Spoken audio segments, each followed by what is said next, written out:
Hi everybody, welcome to another episode of On Air. Excited about this one. We're right in my area of passion, which is, as you know, cold calling, and I'm joined by one of the masters of cold calling, Chris Dawson, who is the sales trainer at Sixth Door. He's more than that at Sixth Door, let's be fair, Chris. I think you're underdoing yourself there, but I've been lucky enough to have someone on my team trained by Chris, and really excited to have him on the show today to talk about something we're both, I think, equally passionate about. Chris, firstly, welcome. Yeah, thanks, Owen. I've been looking forward to this chat. Yeah, looking forward to it. And we've done this the other way around. I've been on the Sales Dojo podcast, so looking forward to just shooting on the other foot. We are today going to talk about how to structure the perfect cold call. Now, let's be fair, there probably isn't a perfect cold call, but we can certainly give our audience some ideas and some practical tips and things to take away. Before we do that, though, because there'll be people out there who know you, but I'm sure there's plenty who still don't know you. Can you give us the 2 minutes? Who's Chris and who's Sixth Door? Okay, cheers, Owen. Yeah, shocking. Some people don't know me. How dare they? So I've been in sales all my life. The very abridged version is, up until 10 years ago, I decided I really needed to take my passion and my enthusiasm to others to help them like sales helped me. So I now train, coach and support sales teams around the world, from Melbourne to Vancouver to all parts of the UK and everywhere in between. I also run an organisation, the Sales Dojo, where we have a podcast and online events and speaking events like TED Talks. I'm on Clubhouse every night. I got described the other day by somebody who introduced me as a sales expert, and I said I really don't like that. I am still a student of sales. I'm a sales enthusiast, and I'm an enthusiast on language and human behavior, because that's what makes great salespeople. And I just want to help as many salespeople as I can change their life like sales did for me. Love it. Love it. I really like that point about not being an expert. Is anybody? Probably not, but look, we're as good as our experience, and I know you've got a lot, and I know you speak a lot of sense on this matter. And look, before we get into it, I'm just keen to understand, you talk about sales, but I know from my experience is very focused on top of funnel, opening the door, cold calls. How much of your work is in that area versus other areas of the sales process? So it used to be 100% top of funnel. Yeah. I'm slowly falling down the funnel a bit further with a lot of companies and helping them there, but it's my real area of passion. Yeah. I love that. To me, it's less of the science and more of the artistry of sales. Yeah. If you can interrupt somebody's world completely unannounced and create a conversation, or create a relationship or a next step, or indeed agree that, you know what, we probably shouldn't be talking. You're not for us, we're not for you. And you can do that purely using your own wits. When you hear that being done well, it's art, it's poetry, it's a song. I think it's an amazing thing. So I still do, I would say 70% of all my work is top of funnel stuff. I really, really have a thing for it. Lovely. And like me, fan of the phone, let's get into it and talk about how to structure the perfect cold call. Now, there's a lot of work that goes before you actually get onto the conversation. And I'm keen to ask you about mindset, about what's your advice for our listeners. So many of our listeners and watchers are individual contributors who make cold calls every single day. What would be your advice to them when you think about the mindset and the mentality going into making cold calls? And what I would say is, let's caveat this by saying, I think we're going to talk about the B2B cold call rather than consumer stuff on this conversation, if that's okay. I think that's a really good point that we have to say at the beginning, because they're two completely different beasts. It's a very, very different approach with that. Mindset for B2B cold calling. Well, again, there's lots of different things that we could look at with this, but let's take it straight down the centre aisle. I look at mindset. What do I see people struggling with the most? Where do they fall off the rails the most? The biggest area at the moment, and sales is always evolving and changing, is people become really, really outcome orientated. Very focused on a singular goal for that call, and the offset of that is they stop listening. They find objections a huge challenge because they're getting in the way of what they want. It stops people being curious, and I mean genuinely curious about that person that they're phoning up, and it creates the thought of making a cold call into this massive beast that it just isn't. So the first mindset is we've got to stop being in any way outcome orientated. So you're not there to get a certain goal. You're just there to be a right nosy so-and-so. Second mindset thing, and I remember learning this years and years early in my career, and it's the biggest paradox in sales, is your target is your responsibility. That is up to you. How many calls you make is up to you. Your energy, enthusiasm, and driving those calls is up to you. Earning commission is entirely your responsibility. Making sales is your responsibility, and booking meetings is your responsibility as a salesperson. But here's the paradox. None of it is about you. And that really struggled. I took years to get my head around that. That call is not about you. It is not about your goods and services hitting your target, making your quota. It is about the person you're phoning up. But it is all about you. And I was like, how do I get my head around that? So stop being outcome orientated, make it completely non-self-centered. And then last one, and this is really old school, but I'm a firm believer, the fastest way to a new customer is through their nose. You've got to go and get as many no's as you can, because I've not got the exact stats. Some amazing stuff comes out of Sales Loft recently, and that pretty much 97% of your sales activity is completely pointless. It's not going to lead you where you want it to be. If you don't embrace that, that means only 3% of your working day is going to give you any joy. Well, that's a horrible place to be, isn't it? So don't even worry about that 3%. Learn to get the joy from the 97%. Learn to get those no's and love them and thank people for them and hunt them. And the best thing is, if you actually go for the no, I know it's an old allergy, is you start qualifying out people a lot quicker. Your job becomes a lot better. So massive long-winded answer, but I mean, what's a great sales mindset is a ridiculously big question, isn't it? Yeah, absolutely. I think there's three really good points there, and the whole idea of this conversation is to give people takeaways and things that they can pick up and try straight away, and that's exactly what we're doing already, which is great.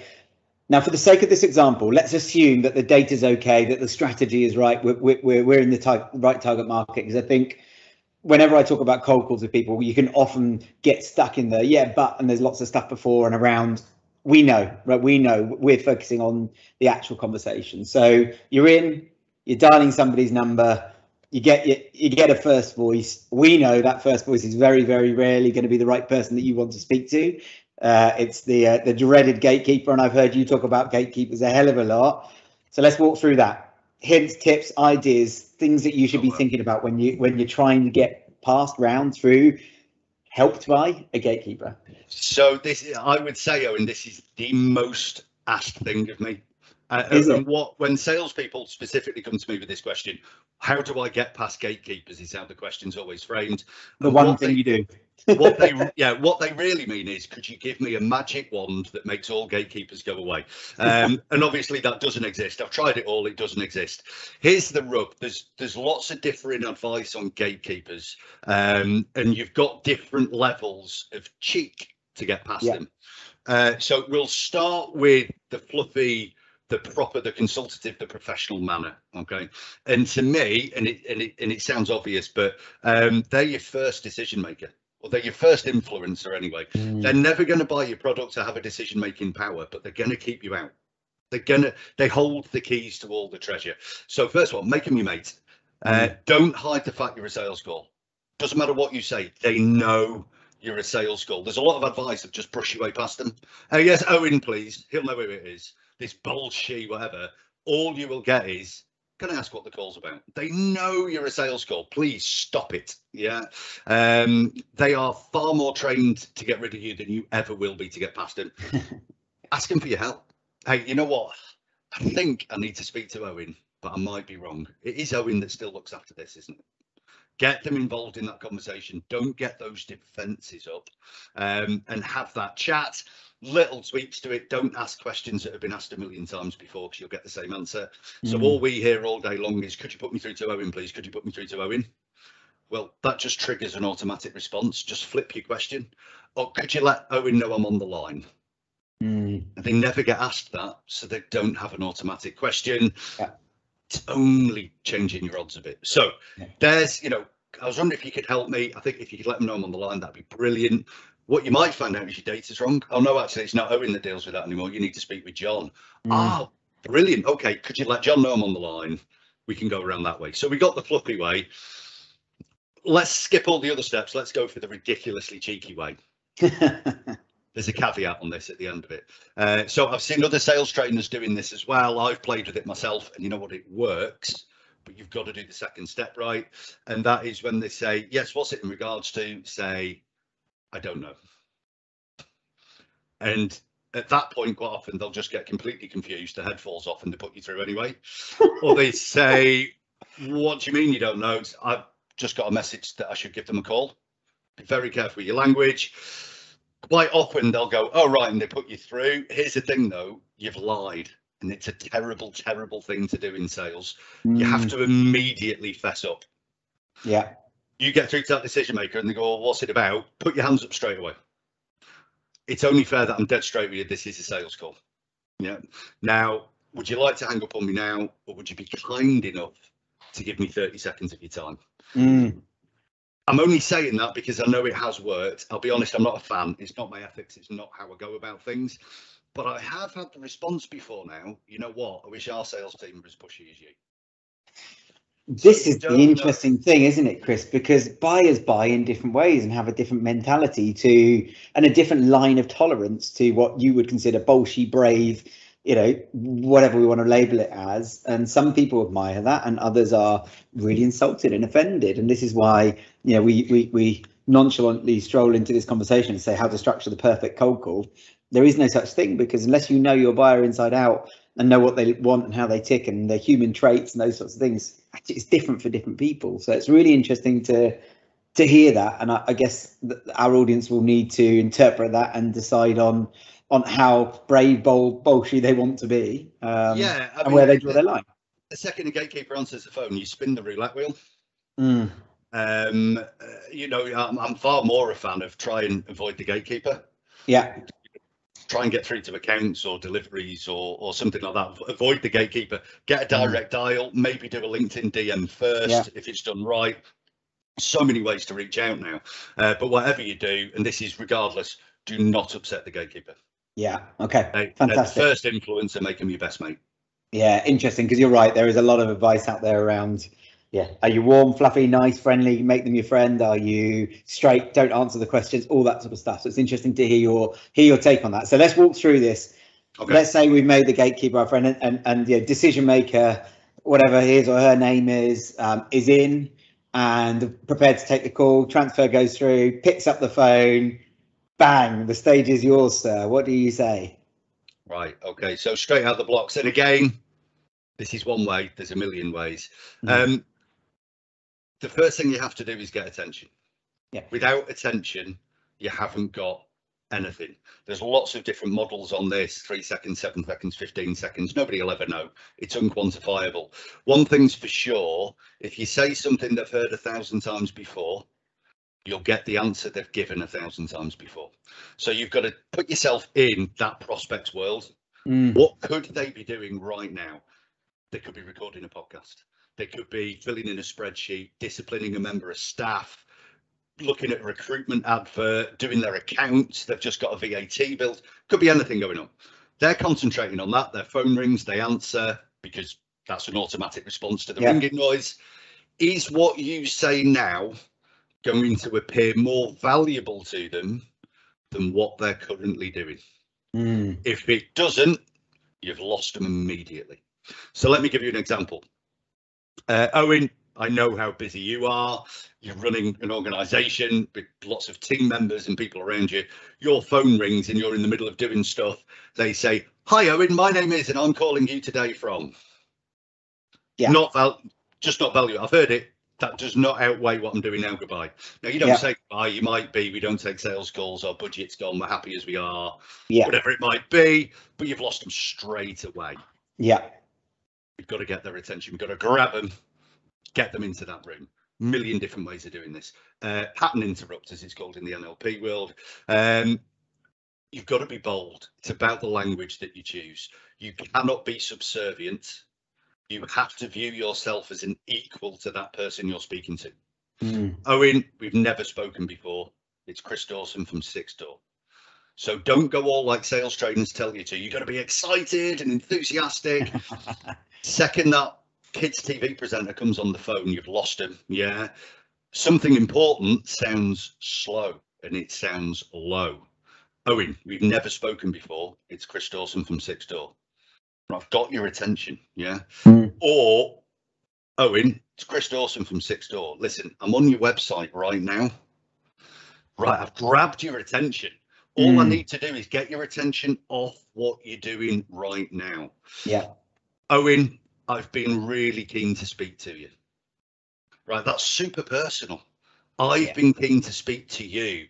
Not, I'm from this company making random calls. So you've just got to do something personal and punchy just for a few seconds that gets their attention onto you. So if they're not listening to you, you might as well say purple hat monkey fish bananas. It doesn't matter, does it? They're just not listening to you. So big, bold attention grabber. Yeah. So that would be my first step. However you do that, sound different, get their attention. I like that. I like that. What I like about it, I use the word differentiate a lot, as in what you've got to do is consistently differentiate yourself from every other phone call that they get. The way in which you choose to do that is personal to you. But if you get caught in the trap of sounding like everybody else, as you rightly say, you get the same reaction. And I think that's a really good point, is that if you're going to do it anywhere, that's the place to start. That's the one place that's the most important. So it's really interesting to hear that. Now, there is a big debate about the phrase, how are you today, all that kind of stuff at the beginning of a call. I'm really looking forward to hearing your opinion on this. So what is your take on asking somebody how they are at the beginning of a cold call? My opinion might surprise you on this, Owen. If it works for you, do it. Yeah. A and B test it. Go on the data. There's huge cultural differences around the world on this. I know in Germany, it's a fantastic way to start a sales call. It will create a conversation. It's like a must do. It's on the fence in the US, but it can be deemed really polite. There's different politeness rules there. My take is, don't ask a question that you don't want to know the answer to. Simple as that, really. Is it disingenuous? However, all the research from places like Gong and Sales Loft and what have you, and I mean, this research is, we analysed 28 million sales calls. You know, this is big data. Yeah. All the research out of that showed actually it's a good way to start a call. Really interesting. I disagree, but maybe the numbers don't lie. To me, do you care how they are? No. Just don't say it because it's disingenuous. Yeah.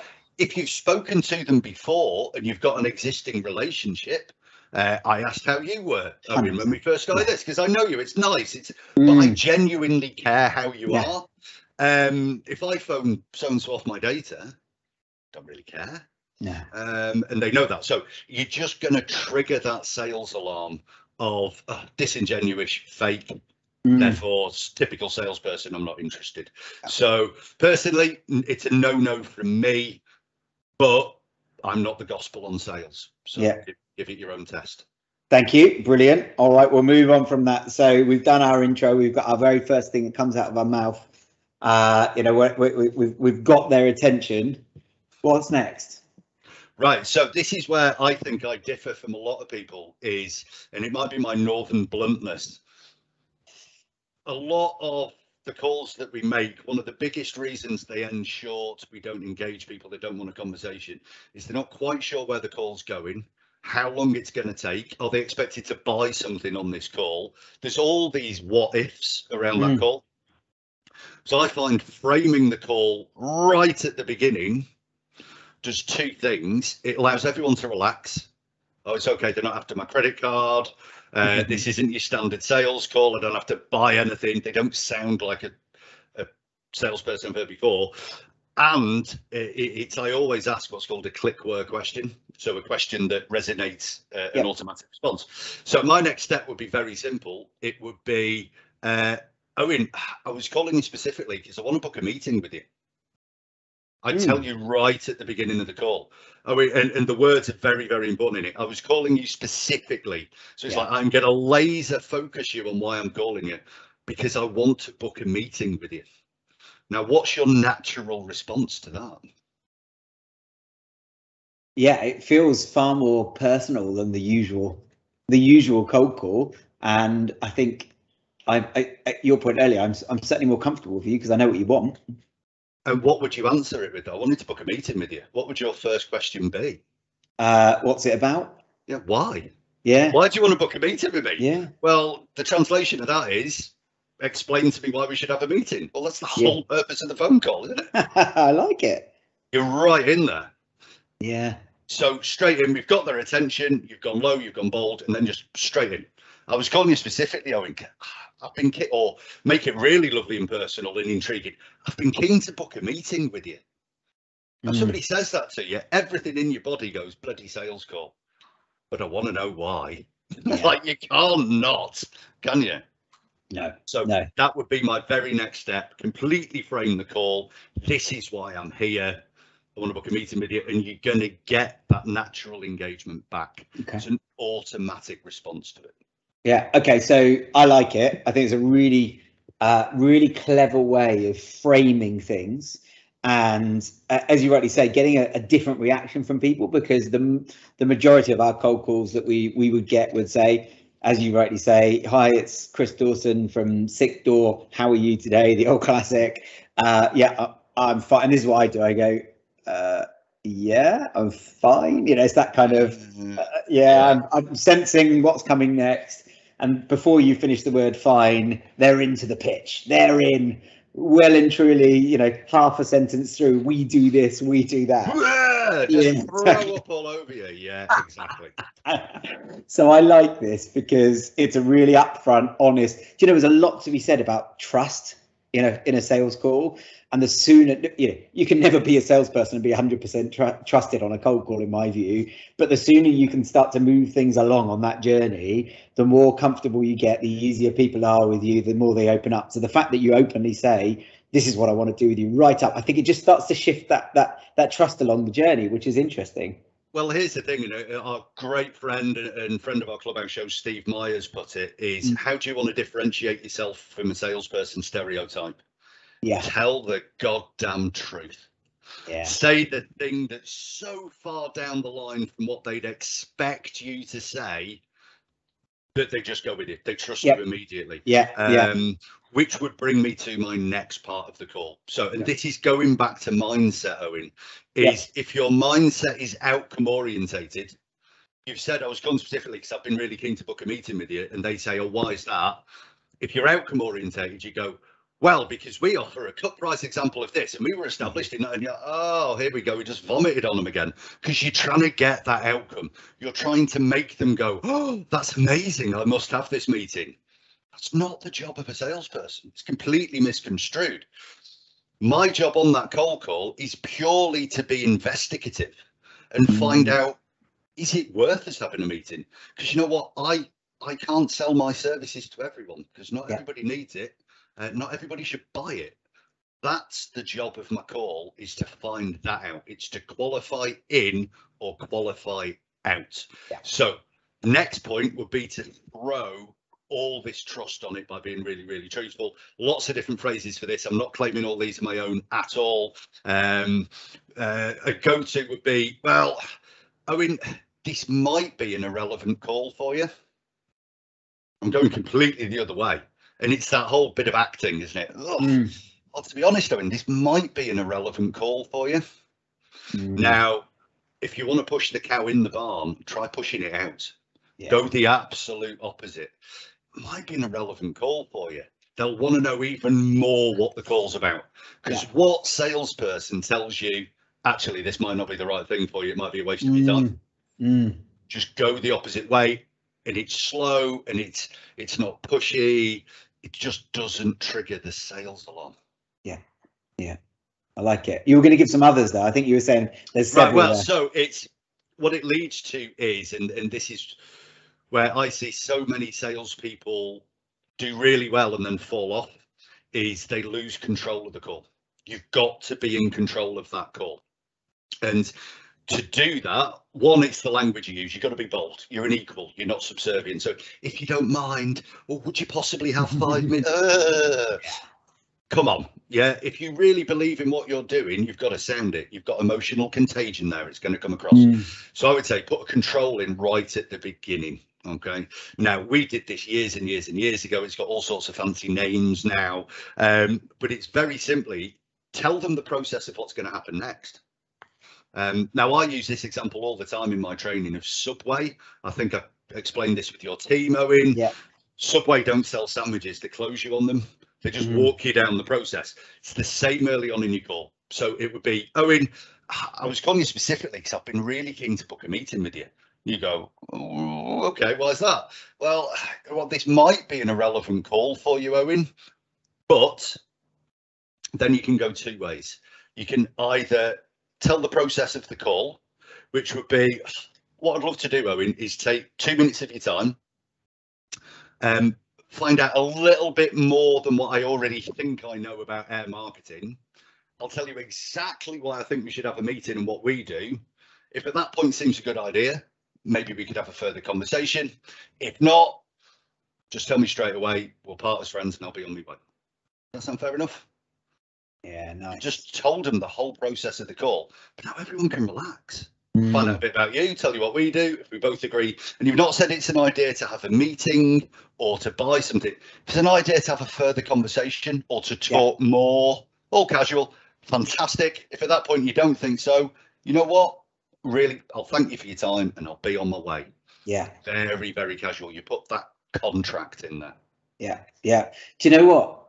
I think people should, why people should really value that piece of advice is that you often, when you think about sales and buying on a cold call, it's almost as if you're on the opposite team. So as a salesperson with an outcome orientation that you've talked about earlier, and with a buyer with a let's be fair, a resilience to wanting to say yes to things, you've got to pretty darn well convince me to get me to a yes. You're on different teams. What you've done there in that phrase is get you on the same team. So we're now on the same team. If we agree to do this together, us, we, that sort of language, then we can do it. If not, that's fine. But either way, we're making that decision together. We're now on the same team. There's something huge on the psychology piece there that I think really aligns the buyer with the seller into one party, and we're walking through the next part of the process together without fear of the unknown. Exactly. Leon, my business partner, I'll give him a shout out to this one. He phrased this when we were talking about handling objections beautifully the other day. Was so often in a sales conversation, we're different sides of the fence. Yeah. As long as we stay different sides of the fence, throwing stuff at each other, we're just arguing neighbours. Yeah. We've got to chill out, climb over the fence onto their side. Yeah. And just have that chat. To me, the visualization, that was perfect. Now, the other thing with doing this control at the beginning, you don't have to put it in there. You can use that because, let's be honest, we're talking ideals here, aren't we? Yeah. We're talking perfect world scenarios. At this point, quite often, you're going to get hit with an objection. Well, I think we're all right for that. We're happy with our supplier. I don't think we'd have any need for that. It allows you to take that objection and take control of the call. I get that, Owen, and a number of people I've spoken to have said that as well. I'll tell you what we do. I'll take 2 minutes of your time. I'd love to find out a bit more about you. I'll tell you exactly what we're looking for and why I thought we should have a further chat. If at that point you agree, great, maybe we could get something booked in. If not, just tell me straight. We'll part as friends and I'll be on my way. Does that sound fair enough? So they've given you an objection, but you've taken it and you've taken back control of the call.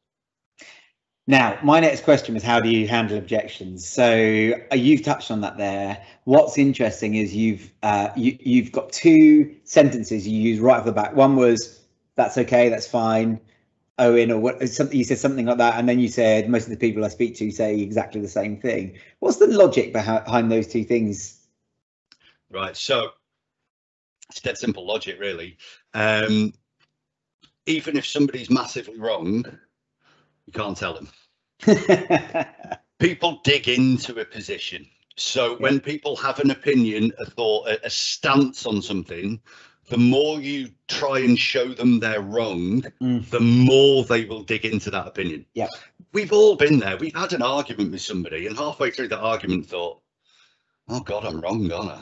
But we don't stop and go, you know what, I was wrong. We actually dig further in. My favourite example of this, Owen, back in Gangland, Chicago in the 1920s, Al Capone was arrested. I know they got him on tax fraud in the end, but he was arrested and he was presented with all this evidence of being a murderer, drug dealer, rapist, gangster, just the worst person on earth. And the more evidence of this they showed him, the more he pushed back and didn't believe it. He was quoted as saying, all I do is bring parties and joy to the people of Chicago, but you make me lead the life of a hunted man. And he believed his own story. So if you get an objection, the first thing you can't do is try and show them that they're wrong. Even if they are, because they'll just dig right in. I heard a sales call the other day. It was going so well, the recorded call. And at the end, the guy went, you know what, we'd love to move forward with this, but we've been burnt before. We've dealt with companies that do what you do before. We've had a bad experience. We've got a really bad feeling about that.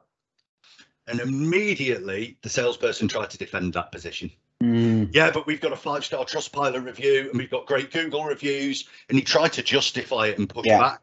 And the more he said, the more the prospect went, no, absolutely not going with it. Yeah. It feels counterintuitive, but if you go with the objection, you just take all the energy out of it. Yeah. Complete empathy. Yeah. Love it. We use that word diffuse. You just diffuse the situation, bring them down off of that feeling of angst or worry or concern, whatever it might be. And it's kind of acknowledging it without making a big deal of it, isn't it?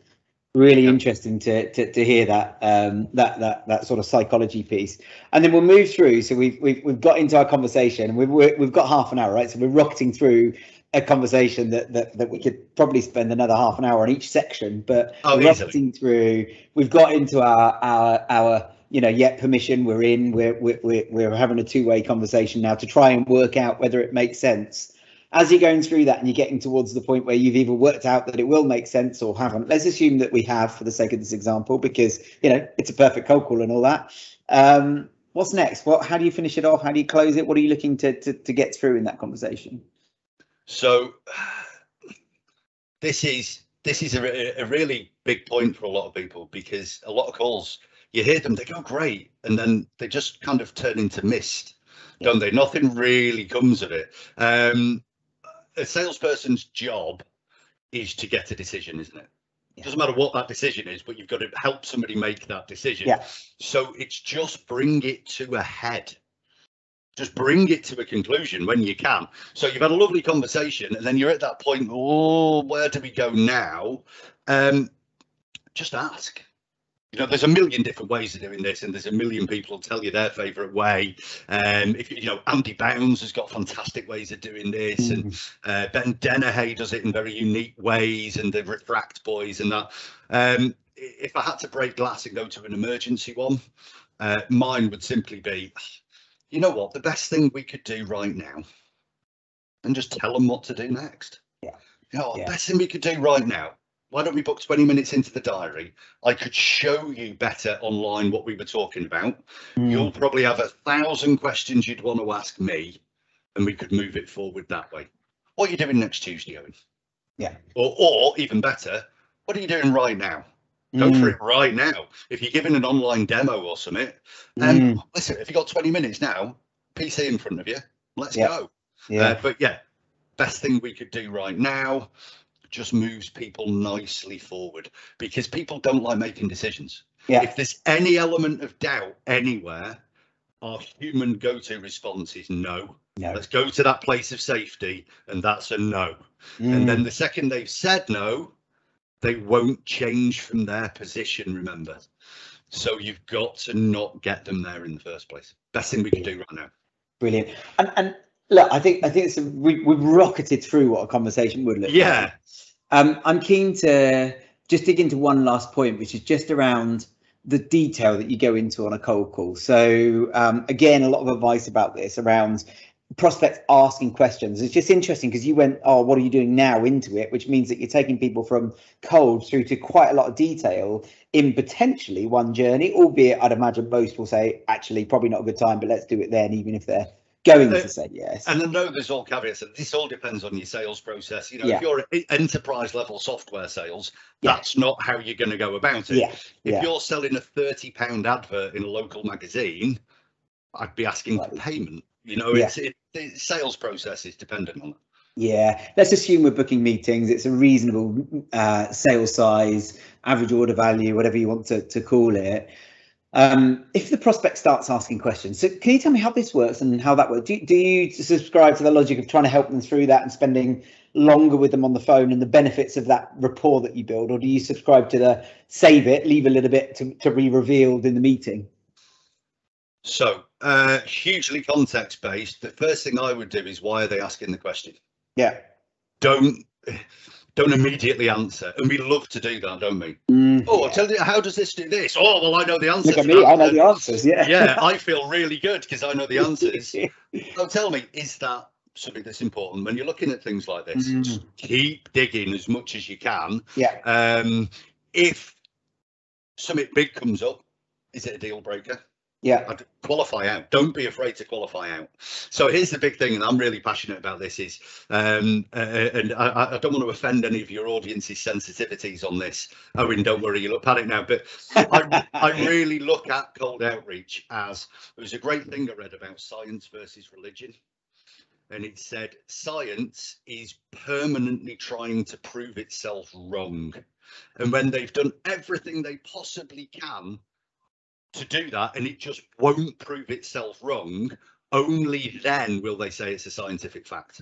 Yep. Religion looks at everything it possibly can that proves it right, and the second they get one thing that could possibly prove it right, oh, well, that's a fact, then that's religion. That's the thing. Yeah. I look at sales the same as, especially when you're desperate, when you've got an empty sales funnel, you look for anything in that call that's going to prove you right. Oh yeah, we could do that, let's book a meeting. Oh, we could do that and we'll help you there. Have the boldness to go the other way. Do everything you can to qualify it out. And if it just won't qualify out, they really need your help. You know, there's somebody really good to do business with each other with. So when they're asking these questions at the end, don't worry of qualifying that meeting out, because it's going to qualify out at some point. Do it now. Yeah, like it. Like it. Good advice, Chris. Listen, we're getting towards the end of our time together. Honestly, I think we could probably do 2 hours on this topic and slow right down and really dig in on each point. And maybe we could get you back on at some point to do a bit more. But for now, I think we've covered a hell of a lot. Is there anything else that you would add, or anything that you'd say is a kind of absolute must takeaway that we've missed in our conversation today? Don't fool yourself that you're researching if you're actually procrastinating. Yes. Biggest killer of sales I've seen is, over the last 20 years, is when they put a screen on everyone's desk. Yeah. I hear you. Sales are made from conversations. Yeah, there's a time and a place for your screen. Don't get me wrong in researching that, but ask yourself, if you're listening to this right now, is what you're doing right now getting you a sale, or are you just fooling yourself? Oh no, but I need to look at this, and I need to read the company history and the website and the LinkedIn and the Twitter and the childhood birth certificate. No, you don't. You need to go and have a conversation with them, because you could do all of that and they died 2 years ago, or they're not in, or they're on holiday, or what have you. Just go and have conversations and get joy from it. I mean, we know that 90% of the time you dial, at least nowadays, you don't get to speak to the right person. So 90% of that time is at best inefficient, at worst wasted. So I think it's a really, really valid point. Chris, thank you ever so much. Always enjoy talking to you, particularly on this topic. And some really good things that, you say every day is a school day, and I've learned from you today once again, and I always do when we talk. So thank you so much for joining us. If people want to get in touch with you, firstly, who should get in touch with you? And if they want to get in touch with you, what's the best way to do that? So great question. So ideal customer profile for me, Owen. Get in touch with me if you have a sales team of 6 people or more and you want them to book more meetings, be more confident doing cold outreach, do better sales presentations, or if you just want to learn more about sales, you're an individual. We do so much content out there now. We've got a YouTube channel, we've got the Sales Dojo podcasts, live events, Q&As, Clubhouse. You can't miss us. Best way to reach out to me is either go on LinkedIn, look for Chris Dawson, really serious looking baldy head in black and white profile picture. You can't miss me there, or visit sixthdoor.com, the number 6 THDOR.com, anywhere online, and you can find me there. I could talk about this stuff all day, Owen, probably to my detriment. Actually, I'd probably get more work done if I didn't. Always a pleasure having a chat, mate. Thank you so much for coming on. Really appreciate it, Chris. Take care. We'll speak to you again soon. Brilliant. Cheers, Owen. Bye-bye.